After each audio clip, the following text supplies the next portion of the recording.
Voici la lecture d'une conférence que j'ai présentée à l'École des hautes études en sciences sociales à Paris et qui a été publiée en 1987 dans la Revue belge de philologie et d'histoire et dont je vous montre ici la couverture d'un tiré à part.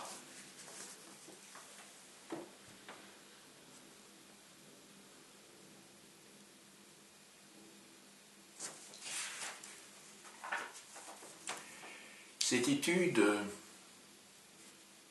est consacrée à la problématique d'époque intermédiaire du 9e au 20e siècle. Il n'est plus nécessaire de montrer l'importance du rôle que joue le Moyen-Âge dans l'imaginaire de nos contemporains. Depuis plusieurs décennies, on ne cesse d'interroger le miroir que cette période tend au présent. Et régulièrement, des médiévistes expliquent les raisons de leur intérêt pour cette période. Dans cette contribution, je souhaiterais mettre en évidence quelques étapes significatives dans l'évolution des attitudes devant la notion de Moyen-Âge. Je me risquerai aussi, en fin de parcours, à envisager dans une large perspective l'ensemble du problème que ce concept soulève. L'idée première de la Renaissance ne fut pas une notion chronologique, mais une réalité d'ordre éthique, une manière de juger le passé récent qu'on dépréciait et le passé lointain qu'on appréciait. C'était surtout une façon d'envisager l'édification de l'avenir par opposition au présent. C'est dans ce sens que s'exprime le moine picard Guibert de Nogent, à cheval donc sur la deuxième moitié du XIe siècle et le premier quart du XIIe siècle, lorsqu'après avoir parlé de l'ignorance des maîtres de la génération qui le précède immédiatement, il dénonce la modernité de son temps. Ce désir de renaissance s'est exprimé dans trois secteurs. Sur le plan politique tout d'abord. À l'époque carolingienne et plus tard chez les Ottoniens, la volonté de rétablir l'Empire romain est devenue une idée générale. Dans la ville éternelle elle-même, le rêve d'une restauration de la Rome républicaine est à la base de la prise du pouvoir, pour un temps bref, par Cola di Rienzo au XIVe siècle. Cependant, au Quattrocento, dans la moitié nord de l'Italie, la fin de l'Empire d'Occident est ressentie de diverses façons. De fait, si à Venise, on estime que les invasions sont à l'origine de la ville, à Florence, en revanche, on pense que la destruction totale de la cité est due à ces mêmes événements.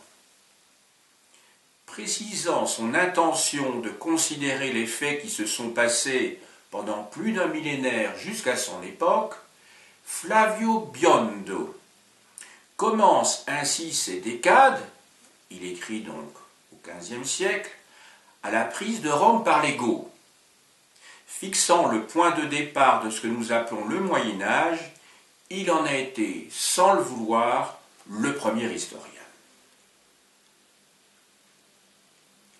Très tôt également est née l'idée d'une période de décadence de la vie spirituelle et des institutions ecclésiastiques. Donc je vous ai dit tout à l'heure qu'il y avait trois secteurs. J'ai commencé par le domaine politique, je suis maintenant dans le secteur religieux.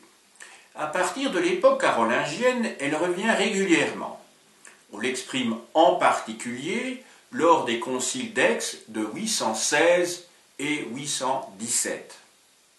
Au Xe siècle, elle est à l'origine des mouvements de réforme monastiques. Puis, plus tard, on l'aperçoit chez le cardinal évêque d'Ostie Pierre Damien, donc au XIe siècle, qui, dans un sermon, exhorte au retour aux mœurs de l'Église primitive.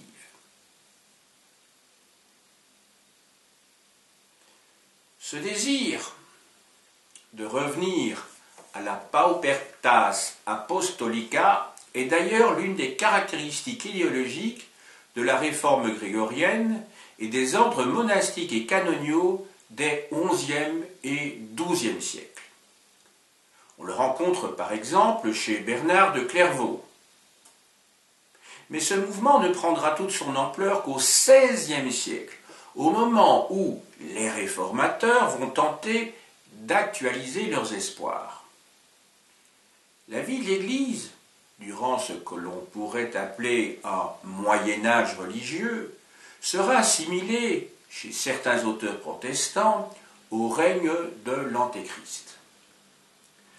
Le théologien Lambert Dano et le pasteur de Blois Nicolas Vignier le dateront même avec précision, respectivement de 666 à 1666 et de 607 à 1517. Ces deux dernières dates encadrent également la deuxième époque de l'Historia Ecclesiastica de Georg Horn qui, à partir de 1653, occupe la chaire d'histoire à Leyde. C'est dans ce contexte, et en réaction aux ouvrages polémiques et historiques des protestants, principalement les centuriateurs, que naîtront et se développeront les travaux des oratoriens, des mauristes et, dans nos régions, je veux dire en Belgique, des bollandistes.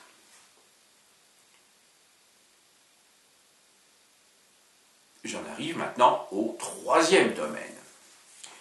Il ne faudrait pas séparer de manière trop nette la volonté de réformer l'Église et le désir des renaissants de retourner à la culture antique. Pour Érasme, en effet, la réformation ne pouvait aboutir qu'en restaurant à la fois la religion et les études dans leur ancienne dignité.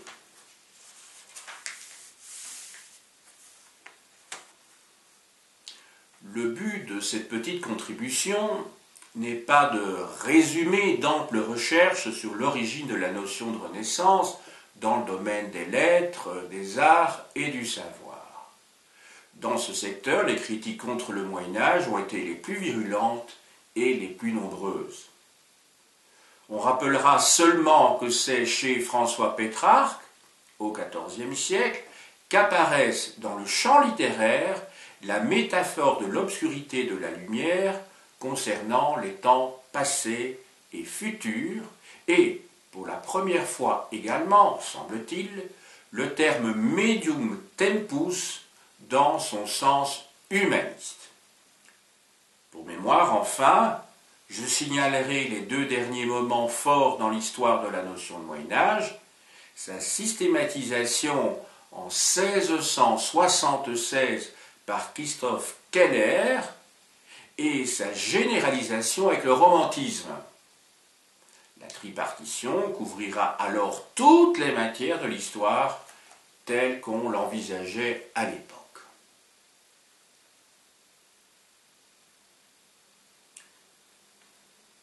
Pour avoir une idée exacte du poids dans la conscience occidentale du concept de Moyen-Âge, il convient d'avoir deux considérations présentes à l'esprit.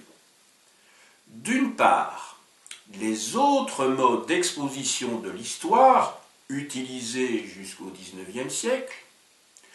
D'autre part, les réactions précoces au caractère négatif attribué à l'époque médiévale.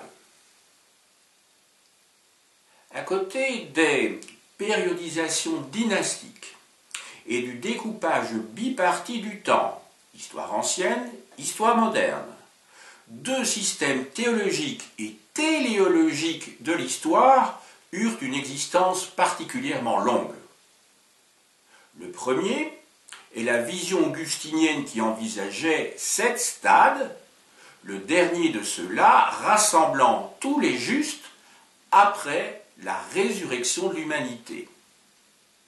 Le second est la théorie des 4 monarchies.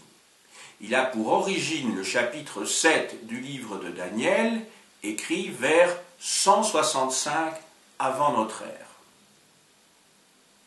Les 3 premières monarchies qui avaient dominé le monde, babylonienne, perse, grecque, étaient aisément repérables.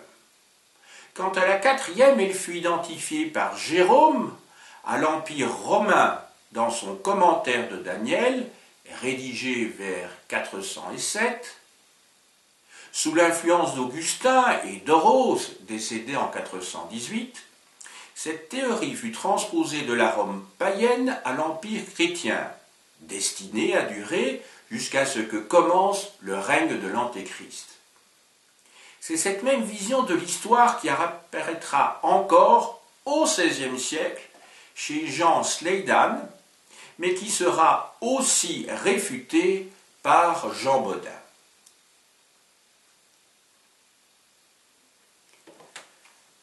Parallèlement à la persistance des systèmes traditionnels, et alors que la conception tripartite du temps ne s'est pas encore imposée, on assiste très tôt, en particulier chez les humanistes allemands et français, à un mouvement de réaction contre les vues exprimées par les Italiens à propos des cultures transalpines considérées comme barbares. Mais ce n'est que plus tard, au XVIIe et surtout au XVIIIe siècle, que se développeront divers courants qui, progressivement, réhabiliteront le Moyen-Âge.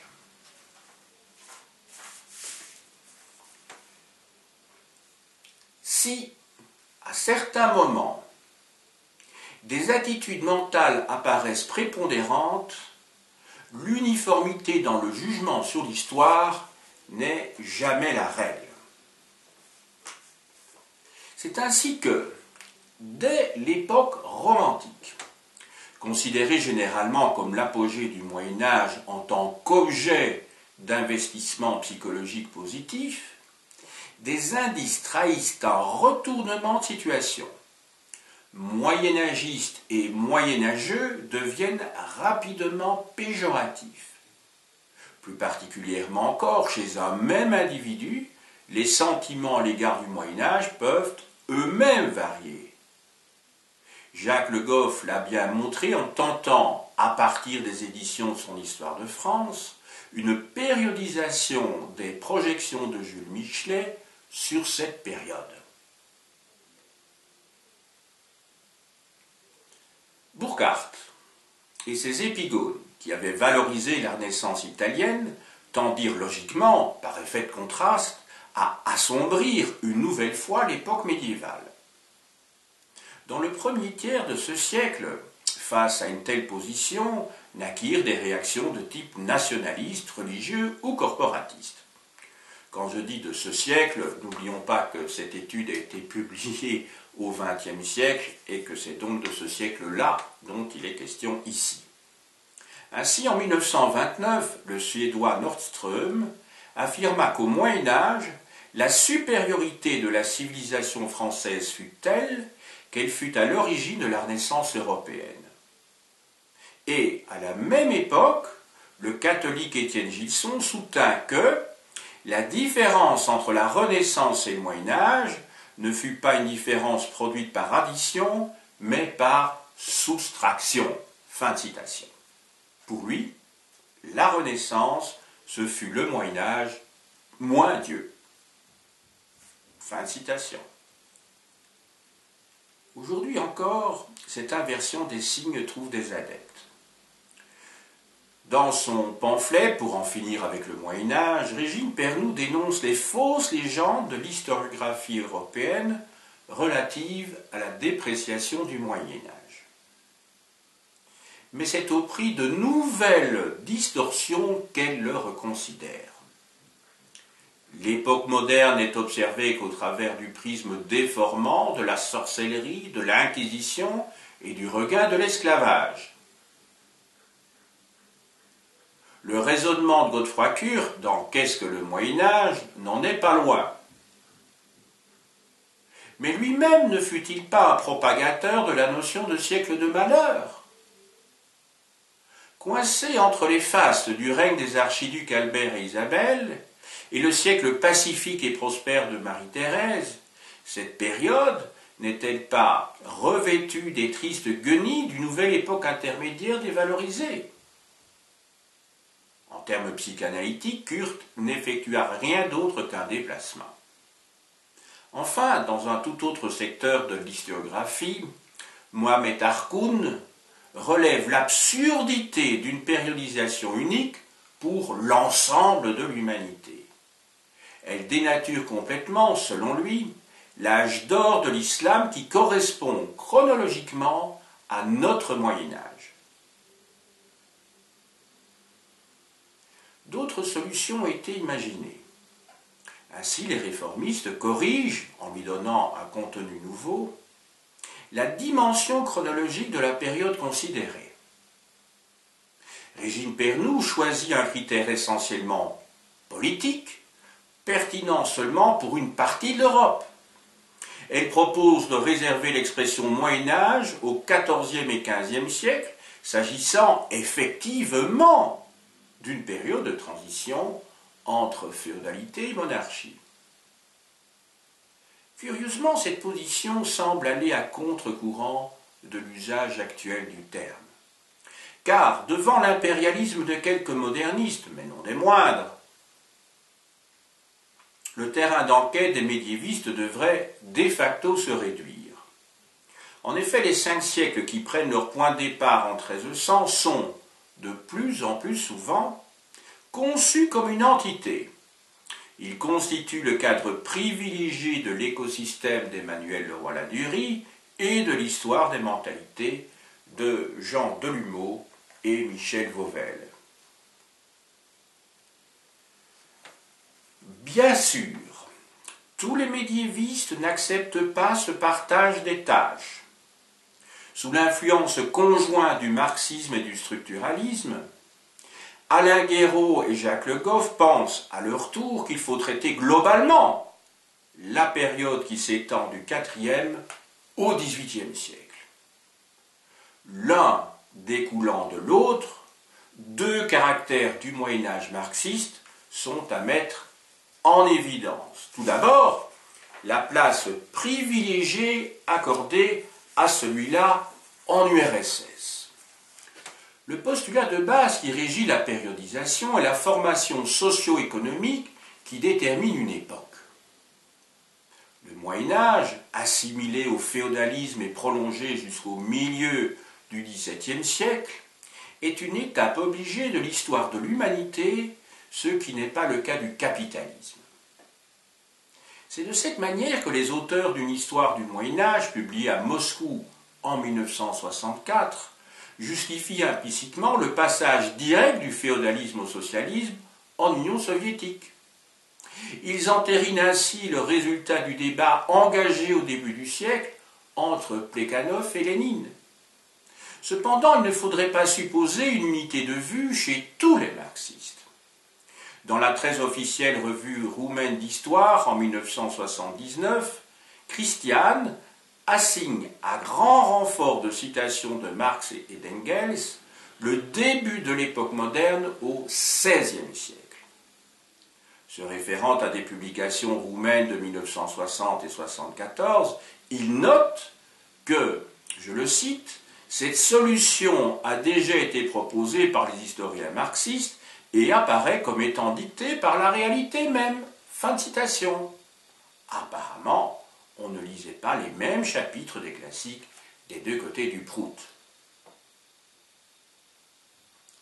Autre forme du souci d'intelligibilité du passé, le remplacement de la périodisation traditionnelle par une autre. Se basant sur les travaux du sociologue Georges Ballandier, Mohamed Harkoun conserve un schéma tripartite mais propose la succession d'un âge mythique, d'un âge classique et d'un âge préfiguratif. Cette idée de rationalisation progressive de l'esprit humain est fréquente, que l'on pense à Hegel ou, plus près de nous, à Lévi-Brühl. En 1926, Lucien Febvre, dans une communication au Centre international de synthèse, prenait également comme critère de sa périodisation l'état des mentalités à une époque donnée. Souhaitant établir cette périodisation en fonction de leur continuité ou de leur rupture, il lui donnait une forme binaire. À la fin de sa vie, l'attitude de Lucien Febvre va devenir encore plus radicale. C'est alors qu'il prononce ces paroles de visionnaire, je le cite, « Au fait, si on abattait les cloisons, si on essayait de faire circuler librement d'un bout des âges à l'autre bout le flot des manifestations religieuses de l'humanité d'Occident. Car c'est nous, historiens, qui interdisons aux modernes de fraterniser avec les hommes du Moyen-Âge. » Fin de citation. Prise à la lettre, cette déclaration ne remet-elle pas en cause le projet même de compréhension du passé? On a déjà repéré les freins et les contrepoids à l'acception négative du concept de Moyen-Âge. Avant de s'imposer, celui-ci a longtemps subi les pesanteurs de diverses périodisations. Puis, très tôt, les remises en question de la sombre vision de l'histoire de l'époque médiévale ont surgi. La troisième attitude dans l'histoire de la notion de Moyen-Âge conduit, dans le jugement, à plus de sérénité. Il ne s'agit plus d'une interrogation sur le caractère opératoire de la tripartition de l'histoire, débouchant sur l'inversion des signes, le remplacement ou la suppression de cette périodisation. Sur le plan affectif, une certaine distance par rapport à son objet finira par caractériser le courant philologique et historiographique. Ce dernier est lié à l'essoufflement du romantisme et se rattache au développement de l'érudition allemande. Les explications sur l'apparition de la terminologie et de la notion de Moyen-Âge peuvent être rassemblées en deux catégories. La plupart des auteurs ont imputé cette création à un groupe d'intellectuels. Ce sont d'abord les philologues qui ont été visés. Pour Godefroy Kurt, je le cite, « Le Moyen-Âge, dans son étymologie et dans son acception primitive, ne désigne pas autre chose qu'une période de la latinité s'étendant entre le règne de Constantin le Grand et celui de Charlemagne. » Fin de citation. Mais seule une preuve très tardive étayait la démonstration de Kurt. La réponse ne se fit pas attendre. L'année où commença la Grande Guerre, un professeur de Munich, Paul Lehmann, utilisa des renseignements que lui fournissait un travail récent sur l'historiographie allemande. Il découvrit que la terminologie était plusieurs fois employée dans les milieux bâlois de la première moitié du XVIe siècle et, qui plus est, dans des ouvrages historiques.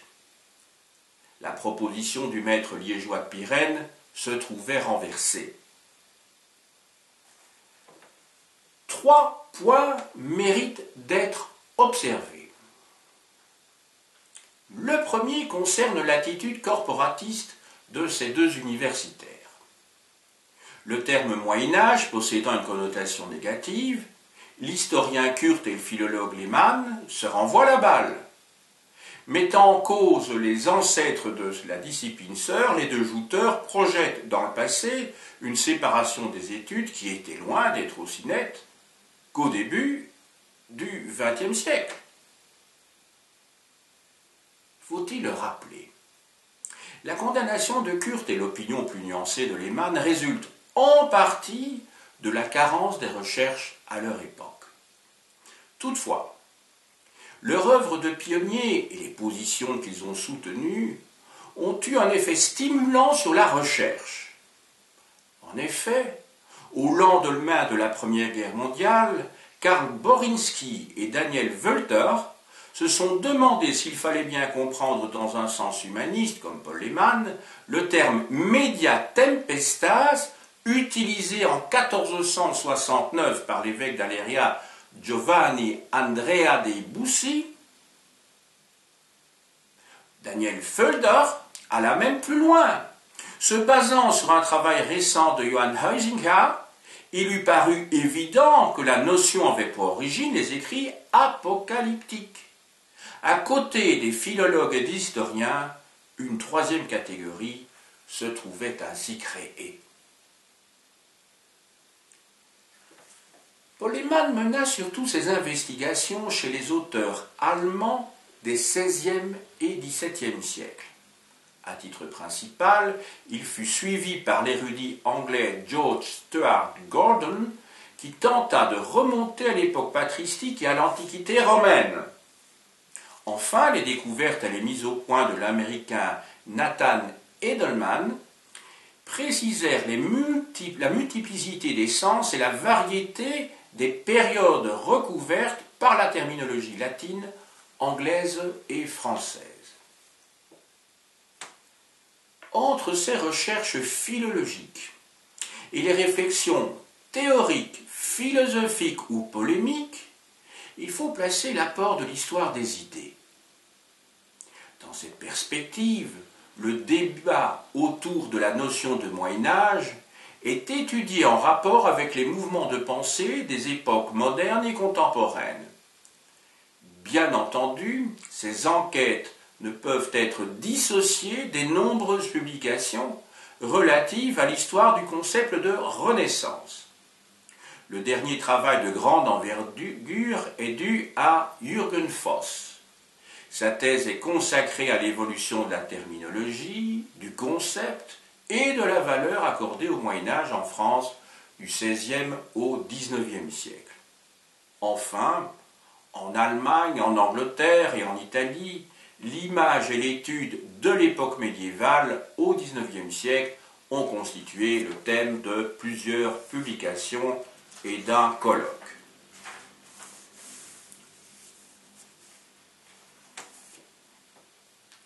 Un rapide survol de quelques visions, qu'elles soient linéaires ou cycliques, et de quelques subdivisions de l'histoire permet de mieux cerner le problème de l'origine de l'idée d'un âge intermédiaire. Le débat des héros d'armes de France et d'Angleterre date de la deuxième moitié du XVe siècle. Les deux protagonistes de cette joute vantent la supériorité de leur pays respectivement dans trois domaines: la plaisance, la vaillance et la richesse. Sous la deuxième rubrique, les qualités sont énumérées suivant un plan chronologique. Ce succède un temps passé, un temps moyen et un temps présent. Des éléments de critique interne permettent d'identifier, grosso modo, ces trois périodes qui ne sont pas rigoureusement étanches. En effet, si la limite en amont du temps présent semble se situer au début du XVe siècle, le temps moyen, aussi dit de mémoire d'homme, recouvre en partie le temps passé et remonte au moins jusqu'en 1326. Il est clair que cette division du temps n'a de systématique que son intention. Elle ne résulte nullement d'une réflexion sur le sens de l'histoire. Dans ce récit du XVe siècle, la périodisation utilisée n'implique pas de jugement de valeur. Il n'en est pas de même dans beaucoup de mythes. Dans un premier temps, les hommes y connaissent une vie paradisiaque qui est bientôt suivie d'une période vécue sur Terre et pleine de difficultés. À cette époque de transition succède enfin une résurrection ou un retour à l'état originel. Il ne peut être question ici de s'attarder sur les gnoses juives qui, depuis plus de 2000 ans, ont été les points de départ de multiples mouvements messianiques. Cependant, il faut noter qu'Augustin possède le concept d'une période intermédiaire, Il n'en précise pas la dimension, mais, comme chez Albert le Grand au XIIIe siècle, cette période précède l'éternité. À l'époque même de la naissance du grand théologien allemand, prenait forme la prophétie joachimite qui, dans la dernière partie du Moyen-Âge, eut un très grand succès. C'est entre 1190 et 1195 que Joachim de Flore eut sa célèbre révélation. Partageant l'histoire de l'humanité en 3 périodes, il distingua l'ère du Père ou de la loi, soit l'ère pré-chrétienne, celui du Fils ou de l'Évangile, et celui du Saint-Esprit dont l'arrivée était imminente. Par la suite, cette théorie fut à l'origine de diverses révoltes populaires, mais en 1260, au synode d'Arles, l'Église la condamna. Toutefois, elle résista au temps. Au XVIIIe siècle, on la retrouve de fait chez Lessing, pour lequel l'intuition du moine calabrais allait enfin s'accomplir. Cette conception de l'arrivée prochaine d'un nouvel âge se rencontre aussi chez Kant, Fichte, Hölderlin, Novalis, Hegel et Schelling. Aux visions messianiques de l'histoire, on peut même rattacher, plus près de nous, le marxisme qui voit se succéder communisme primitif, société de classe et retour au communisme. Cette étape ultime étant marquée par le règne de la liberté et le dépérissement de l'État. Parmi ces aspirations millénaristes, certaines ont connu d'éphémères réalisations.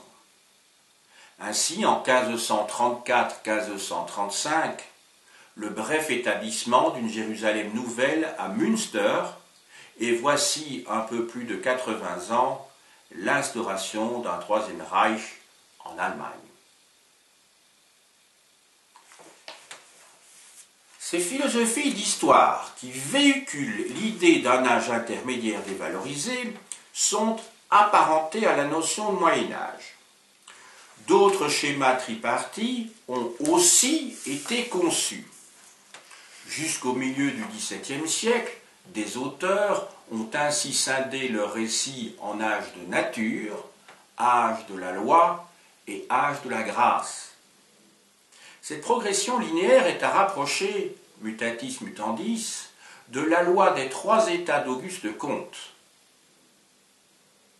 Enfin, en Chine, Qiang Yu Wei remit à l'honneur une vieille conception de l'histoire qu'il réaménagea. Cet auteur a vécu à cheval sur la seconde moitié du XIXe siècle et le premier tiers du XXe.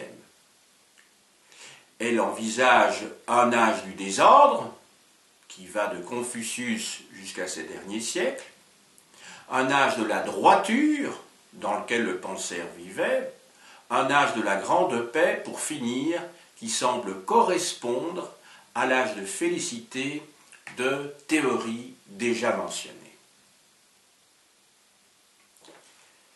C'est pour mémoire qu'on rappellera les systèmes cycliques de Vico et de Hegel qui font également appel aux principes ternaires. Pour Vico, les Égyptiens, les Grecs et les Romains ont suivi, à des moments différents, un même cycle de 3 âges. Ces périodes correspondent en fait aux catégories d'êtres, les dieux, les héros, puis les hommes, qui, selon les mythes ou en réalité, auraient successivement dirigé l'humanité. Quant à la théorie dialectique de Hegel, thèse, antithèse, synthèse, elle est trop connue pour qu'il soit nécessaire de la développer.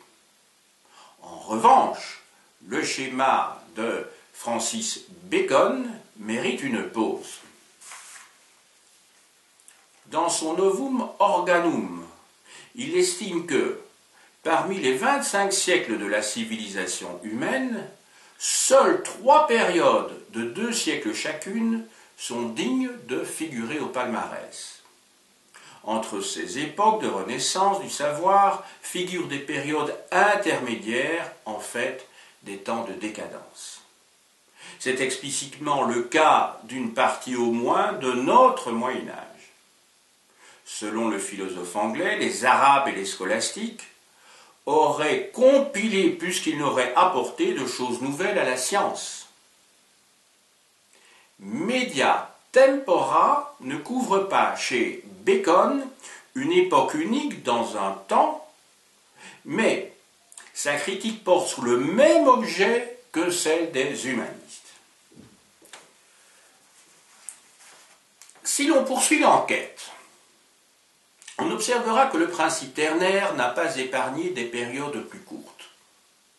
Quelques exemples illustreront cet état des choses. En 56 avant Jésus-Christ, Cicéron prononce un discours dont le principal objectif est de montrer que le tribunat illégal de Claudius, élu en 58, est l'œuvre de César. L'orateur considère les temps désastreux que, par la faute du tribun, Rome a dû subir. À cette occasion, il formule, d'une manière étonnamment proche des humanistes, l'idée d'une période intermédiaire dévalorisée. Mais il faut s'entendre. Celle-là correspond seulement à quelques années de la République romaine. Elle n'exprime donc nullement une quelconque philosophie de l'histoire.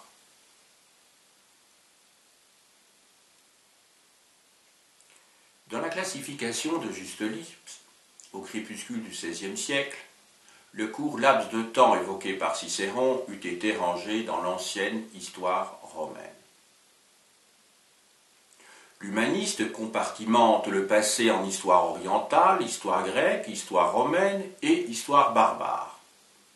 C'est la troisième période qui doit retenir notre attention car, précisément, son noyau est appelé Media Romana Historia.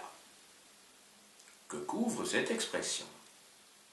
Une époque qui commence avec Auguste, mais qui, en aval, est délimitée tantôt par Constantin, tantôt par Justinien. De nos jours, l'histoire romaine ne connaît plus cette subdivision. Pour autant, il ne faudrait pas croire que la tripartition ait disparu d'autres secteurs. Dans la plupart des manuels d'histoire générale, on remarque que la civilisation égyptienne est visée en haut, moyen et bas empire. La civilisation grecque en période archaïque, classique et hellénistique. Et l'Occident médiéval lui-même en haut Moyen-Âge, Moyen-Âge classique, plein ou central, et bas Moyen-Âge. Quant à l'époque moderne, elle profite de sa constitution en 3 siècles, ce qui facilite d'autant la tâche des pédagogues. On pourrait multiplier les exemples, ne serait-ce qu'en parcourant la périodisation de cet énorme pendant de l'histoire qu'est la préhistoire. Son impressionnante longueur est cataloguée en paléolithique, inférieur, lui-même divisé en 3 sous-périodes, moyen, supérieur, également divisé en 3, mésolithique, un autre Moyen-Âge, et néolithique, sans compter avec la division subséquente de l'âge des métaux, cuivre, bronze, fer. Récemment enfin, Braudel n'a-t-il pas, dans un souci d'intelligibilité du passé, remplacé la vieille division tripartie horizontale du temps par des coupes verticales cette fois, que sont ces 3 durées structurelles, conjoncturelles et événementielles? Et cette philosophie de l'histoire n'est-elle pas rapprochée d'une certaine manière de la typologie qu'avait systématisée Jean Bodin? Dans sa méthode douce, il distinguait, comme bien d'autres penseurs avant et après lui, 3 sortes d'histoire. L'histoire humaine, l'histoire naturelle et l'histoire sacrée. À la suite de ce recensement, une interprétation globale peut être envisagée. Devant la fréquence des systèmes et des périodisations ternaires, il paraît légitime de se demander si le principe qui les sous-tend ne constituerait pas une catégorie mentale particulièrement importante. De fait, si l'on s'en tient à des exemples très connus, on le retrouve également en biologie avec les 3 règnes de la nature, en économie avec le classement des activités humaines en 3 secteurs, et plus généralement dans les idéologies, que ce soit la théorie des 3 mondes de Mao Tse-tung ou la représentation de la société qu'auraient élaboré les peuples indo-européens. Dans l'histoire des religions, on pense évidemment à la Trinité chrétienne et à la triade hindoue. Quant à l'origine d'un lieu intermédiaire entre le paradis et l'enfer, le livre de Jacques Le Goff, lui, a été consacré. Il reste à expliquer l'importance de ce concept dans nos représentations du monde. 2 aspects du problème doivent être distingués. La fonction des systèmes ternaires et, dans certaines philosophies de l'histoire, la valeur négative attribuée à l'âge intermédiaire. En ce qui concerne le second point, une hypothèse a déjà été proposée dans une précédente contribution. Je fais référence ici à un article que j'avais publié dans le tome 8 des études sur le XVIIIe siècle. En fait, il s'agissait d'une explication, d'une interprétation de type psychanalytique. Quant au schéma tripartite, il est utile de rappeler leur origine mentale. Vu sous l'angle psychanalytique, le concept ternaire paraît dériver directement de la situation édipienne dont on sait qu'elle laisse une marque définitive sur l'individu. À la fusion primitive de l'enfant avec sa mère succède, confusément tout d'abord, plus clairement ensuite, la prise de conscience de l'existence de l'autre. Le moi va se distinguer du toi. Enfin apparaît lors d'un 3e stade, et alors seulement l'intrus, lui, il, le père dont la fonction est de rompre la dyade originelle. Si divers savants ont recherché les moindres indices de la diffusion de la notion de Moyen-Âge et longuement repéré ses représentations à diverses époques, on ne s'était pas encore attaché aux raisons de la persistance de ce concept. La création, à partir du XVIIe siècle, de chaires consacrées au Moyen-Âge a joué un rôle indéniable dans la fixation et la généralisation de la périodisation tripartite. Cet événement n'explique pas tout. Le schéma ternaire, dont l'application au déroulement de l'histoire n'est qu'un des avatars, paraît solidement ancré dans l'esprit humain. C'est donc dans l'inconscient qu'il s'agit de rechercher son origine.